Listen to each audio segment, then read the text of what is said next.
उत्तराखंड की सांस्कृतिक आध्यात्मिक विरासत की रक्षा, यहाँ के पर्यावरण की रक्षा और राष्ट्र रक्षा के लिए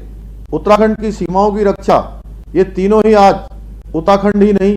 बल्कि पूरे भारत के लिए अहम है। इस दृष्टि से आगामी नई बीजेपी सरकार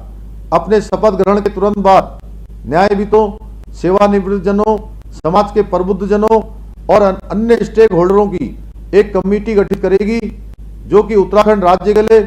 यूनिफॉर्म सिविल कोड का ड्राफ्ट तैयार करेगी। इस यूनिफॉर्म सिविल कोड का दायरा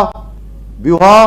तलाक, जमीन जायदाद और उत्तराधिकार जैसे विषयों पर सभी नागरिकों के लिए समान कानून, चाहे वो किसी भी धर्म में विश्वास रखते हो, होगा। ये यूनिफॉर्म सिविल कोड संविधान निर्माताओं के सपनों को पूरा करने की दिशा में एक अहम कदम होगा और संविधान की भावनाओं को मूर्त रूप देगा।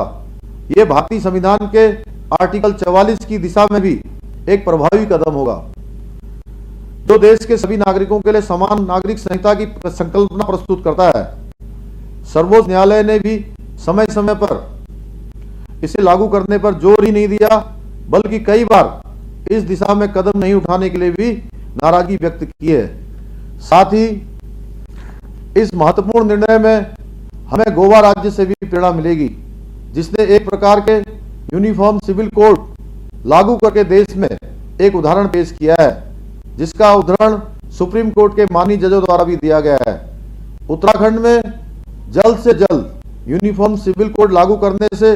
राज्य के सभी नागरिकों के लिए समान अधिकारों को बल मिलेगा। इससे राज्य में सामाजिक समरसता बढ़ेगी, जेंडर जस्टिस को बढ़ावा मिलेगा, महिला सशक्तिकरण को ताकत मिलेगी और साथ ही देवभूमि की असाधारण सांस्कृतिक आध्यात्मिक पहचान को, यहाँ के पर्यावरण को सुरक्षित रखने में भी मदद मिलेगी। उत्तराखंड की सांस्कृतिक आध्यात्मिक विरासत की रक्षा, यहाँ के पर्यावरण की रक्षा